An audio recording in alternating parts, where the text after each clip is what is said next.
찬송가 373장입니다. 찬송가 373장입니다.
사도신경으로 신앙 고백 드리겠습니다.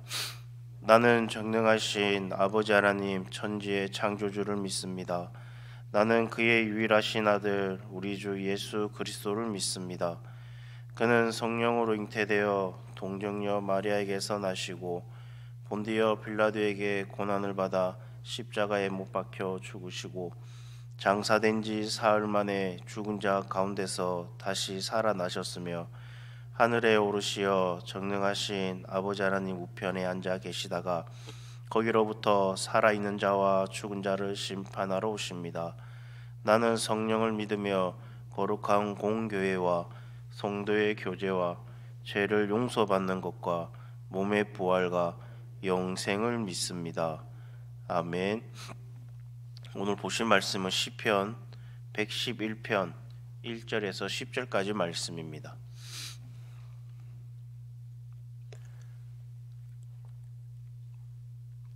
시편 111편 1절에서 10절까지 말씀 우리 한 절씩 교독하도록 하겠습니다. 할렐루야. 내가 정직한 자들의 모임과 회중 가운데서 전심으로 여호와께 감사하리로다. 여호와께서 행사하시는 일들이 크시오니 이를 즐거워하는 자들이 다 기리는도다. 그의 행하시는 일이 존귀하고 어미하며 그의 의가 영원히 서 있도다. 그의 기적을 사람이 기억하게 하셨으니 여호와는 은혜로우시고 자비로우시도다. 여호와께서 자기를 경외하는 자들에게 양식을 주시며 그의 언약을 영원히 기억하시리로다. 그가 그들에게 문 나라의 기업을 주사 그가 행하시는 일을 능력을 그들에게 알리셨도다. 그의 손이 하는 일은 진실과 정의이며 그의 법도는 다 확실하니 영원 무궁토록 정하신 바요 진실과 정의로 행하신 바로다. 여호와께서 그의 백성을 속량하시며 그의 언약을 영원히 세우셨으니 그의 이름이 거룩하고 지존하시도다. 여호와를 경외함이 지혜의 근본이라. 그의 계명을 지키는 자는 다 훌륭한 지각을 가진 자이니 여호와를 찬양함이 영원히 계속되리로다. 아멘. 오늘 시편 111편은 112편 그리고 113편과 더불어 할렐루야로 시작을 합니다. 그래서 이 시들을 할렐루야 시편이라고 부르기도 합니다. 그야말로 하나님을 찬양하라라는 그 내용의 바로 시입니다. 시편 111편의 구조는 비교적 아주 단순합니다. 1절에서 4절은 감사의 초청입니다. 그리고 5절에서 9절은 과거 이스라엘의 그 역사 속에서 베푸셨던 하나님의 그 은혜를 찬양의 이유로 제시합니다. 그리고 10절은 여호와를 경외함이 지혜와 근본이라는 그 사실을 강조하며 이 시를 끝맺습니다. 그러면 1절에서 4절 말씀을 보도록 하겠습니다. 1절 말씀에 보면 이렇게 말씀을 합니다. 할렐루야, 내가 정직한 자들의 모임과 회중 가운데서 전심으로 여호와께 감사하리로다 라고 말을 합니다. 여기 모임이라는 이 말은 히브리어로 소드라는 그 단어로 사용을 하는데 다소 규모가 작은 그런 사적인 모임을 의미를 합니다. 그리고 회중이라는 그 말은 보다 큰 공적인 모임으로 에다라는 그런 단어를 사용합니다. 그러니까 정직한 자들의 모임과 회중이라는 이 말은 정직한 자들의 크고 작은 모임을 말하는 것입니다. 그러면 여기서 말하는 정직한 자는 누구를 말하는 걸까요? 열왕기서에 보면 하나님을 잘 경외하는 왕들을 평가할 때 여호와 앞에 정직히 행하였다라고 이렇게 말을 합니다. 그러므로 정직한 자들은 다름 아닌 하나님을 신실하게 경외하는 그런 자들을 말하는 것입니다. 형식적으로가 아닌 하나님을 정직하게 그리고 전심으로 경배하는 그런 자들을 정직한 자다라고 그렇게 말하는 것입니다. 이렇게 신실한 사람들과 함께 하나님께 감사하겠다라고 이렇게 말하는 것입니다. 근데 그 이유가 2절 말씀에 나옵니다. 2절 말씀에 보면 여호와께서 행하시는 일들이 크시오니 이를 즐거워하는 자들이 다 기리는 도다라고 이렇게 말을 합니다. 먼저 하나님이 행하시는 일이 매우 크시기 때문입니다. 천지를 창조하시고 그리고 역사를 주관하시고 그의 백성을 구원하시는 이 모든 일들이 인간의 그 이성으로 판단할 수 없는 아주 매우 큰 일이기 때문입니다. 특별히 여기서 기린다에 해당하는 그 히브리어 단어로 다리시라는 말을 쓰는데 이 말 뜻이 바로 추구하다 그리고 조사하다라는 그런 뜻을 가지고 있습니다. 한마디로 진리를 찾기 위해 집요하게 조사하는 것을 의미합니다. 그래서 정직한 자들의 그 회중은 여호와께서 행하시는 그 일들을 올바르게 알고 믿고자 더 열심히 찾고 조사하는 것을 말을 합니다. 그러면서 3절은 하나님께서 하시는 그 크신 일들에 대한 부연 설명을 합니다. 하나님이 행하신 일들은 존귀하고 그리고 어미하며 의가 영원히 있다라고 그렇게 노래를 합니다. 존귀는 하나님의 그 영광을 말합니다. 어미는 바로 하나님의 그 위엄을 말을 합니다. 이 존귀와 어미와 의는 하나님의 그 본성과 성품을 말하는 것입니다. 그래서 하나님이 행하신 그 일에는 그분의 성품이 그대로 드러납니다. 그러면서 이러한 큰 일을 행하시는 그 목적은 바로 자기 백성들이 기억하도록 그리고 하나님의 그 은혜와 자비를 알게 하기 위해서라는 그 사실을 말씀을 합니다. 그러면서 하나님이 행하신 그 큰 일이 구체적으로 무엇인지 5절에서 9절 말씀에 말을 하고 있습니다. 5절 말씀에 보면 여호와께서 자기를 경외하는 자들에게 양식을 주시며 그의 언약을 영원히 기억하시리로다 라고 말씀을 합니다. 이는 광야에서 내리신 그 만나와 그리고 메추라기를 연상케 합니다. 하나님은 그렇게 자기 백성들을 먹이시고 입히시는 분이십니다. 다시 말해서 하나님은 하나님의 그 백성을 끝까지 돌보시고 책임을 지신다라는 것입니다. 예수님께서는 공중에 나는 새를 보라, 수고도 길쌈도 하지 않아도 너희의 천부께서 먹이시거늘 하무며 너희일까 보냐 라고 예수님께서 말씀하셨습니다. 이렇게 말씀하셨던 것처럼 하나님께서는 자기를 경외하는 그 백성들을 먹이시고 지키시는 그런 분이십니다. 그런데 하나님이 이렇게 자기 백성을 돌보시는 그 이유가 무엇일까요? 그냥 말 안 듣고 지 맘대로 살아가는 이 백성들을 끝까지 책임지시고 돌보시는 이유가 무엇일까요?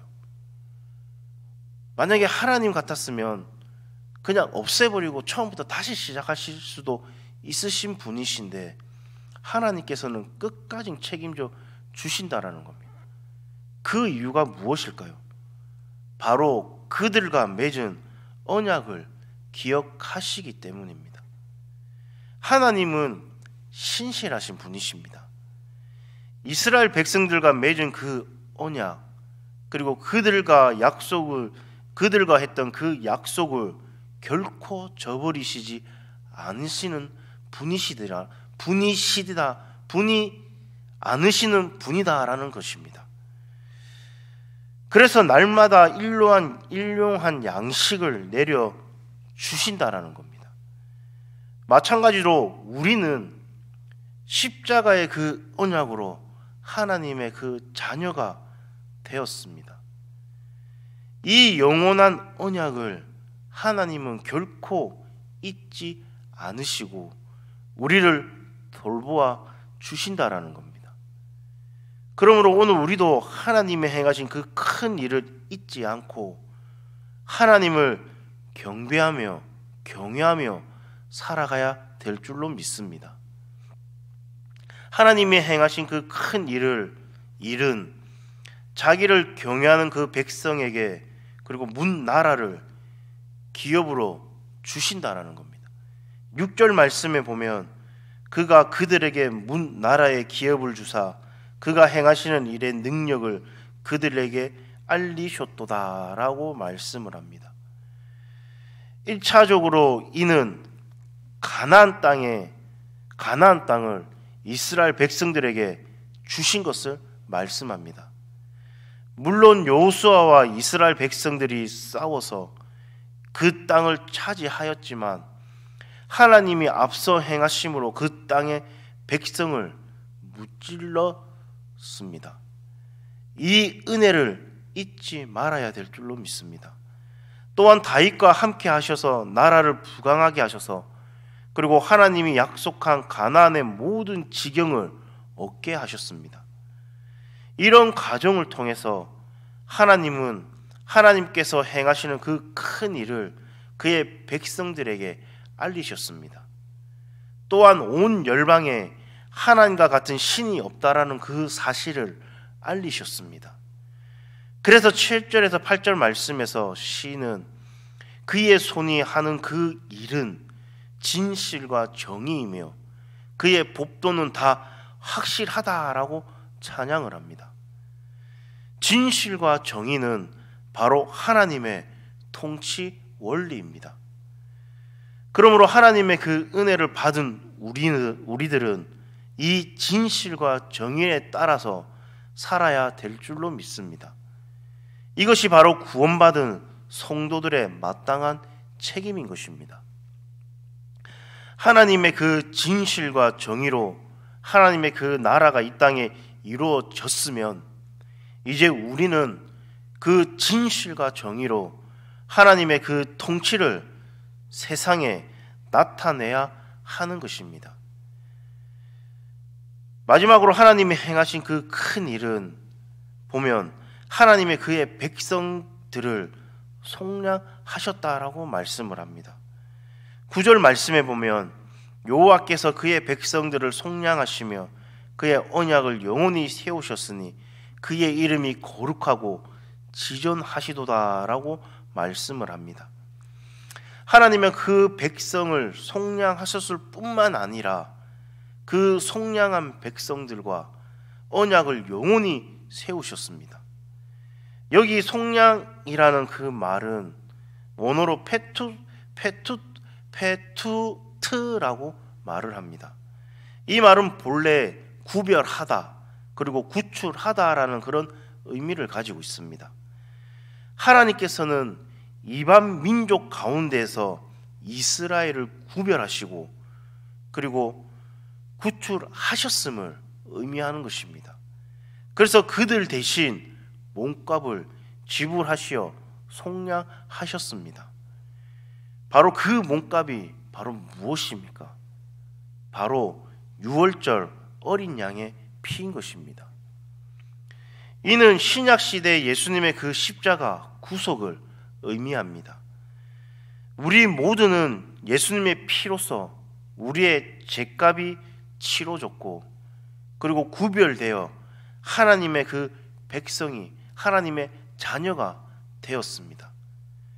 그러므로 오늘 우리도 하나님이 행하신 이 큰 일에 감사하며 찬양하는 것이 마땅한 줄로 믿습니다. 이처럼 하나님은 자기 백성을 돌보시고 그리고 하나님의 그 나라를 허락하시고 그리고 속량해 주셨습니다. 이것이 바로 하나님이 행하신 큰 일인 것입니다. 이를 통해 자기 백성들이 하나님을 기억하고 그리고 하나님의 그 은혜와 자비를 알고 그리고 하나님을 찾고 따르게 하신다라는 것입니다. 그래서 10절 말씀에서 여호와를 경외하는 것이 지혜의 근본이다라고 결론을 내립니다. 잠언과 전도서에서도 강조되는 이 말씀은 지혜에 대한 성경의 일관된 가르침입니다. 사람은 스스로 지혜롭다라고 하나 성경은 단호하게 그리고 일관되게 하나님을 경외하는 그 삶이 지혜의 근본이다라고 말을 합니다. 그러면서 하나님의 그 계명을 지키는 자는 훌륭한 지각을 가졌다라고 말을 합니다. 정말로 지각 있는 사람 그리고 분별 있는 사람은 하나님의 그 계명을 지키는 자인 줄로 믿습니다. 사람이 아무리 뛰어나고 그리고 아무리 지혜 있다라고 하나 그 지혜가 하나님의 그 지혜와는 비교될 수 없음을 알고 헤아릴 수 없는 그 하나님의 지혜와 크신 일을 바라보며 하나님을 경외하며 그리고 하나님의 그 명령에 순종하는 자가 참된 지혜자요 그리고 지각 있는 사람인 줄로 믿습니다. 그러므로 오늘 말씀과 같이 참된 지혜와 지각을 소유하는 저와 여러분 되시기를 간절히 소망합니다. 그래서 하나님을 경외함으로 날마다 하나님이 행하신 그 큰 일을 바라보며 하나님의 은혜와 자비를 기억하며 더욱 하나님을 찾고 하나님을 높이며 그리고 하나님을 찬양하는 저와 여러분 되기를 간절히 소망합니다. 오늘 하루도 살아갈 때 정말 하나님께 감사하며 날마다 찬양하며 나아가는 그런 우리 사랑하는 성도님 되시기를 간절히 소망합니다. 기도하겠습니다. 은혜로우신 하나님 아버지, 저에게 놀라운 구원과 변함없는 그 사랑을 베풀어 주심을 감사드립니다. 저희가 날마다 주님의 그 행하심을 깊이 묵상하며 온전한 찬양과 경외로 나아가게 하는 인도하여 주시옵소서. 우리가 기쁨으로 하나님의 그 일하심을 배우고 하나님의 그 변치 않는 성품을 신뢰하며 우리 주 예수 그리스도를 닮아가는 그런 삶을 살아갈 수 있도록 하나님 인도하여 주시옵소서. 저희의 삶이 주님의 영광을 드러내는 거룩한 예배가 되게 하나님 인도하여 주시옵소서. 이 모든 말씀 예수님 이름으로 기도드립니다. 아멘. 하늘에 계신 우리 아버지여, 이름이 거룩히 여김을 받으시오며 나라가 임하시오며 뜻이 하늘에서 이루어진 것 같이 땅에서도 이루어지이다. 오늘날 우리에게 일용할 양식을 주옵시고 우리가 우리에게 죄진 자를 사하여 준 것 같이 우리 죄를 사하여 주옵시고 우리를 시험에 들게 하지 마옵시며 다만 악에서 구하시옵소서. 대개 나라와 권세와 영광이 아버지께 영원히 있사옵나이다. 아멘.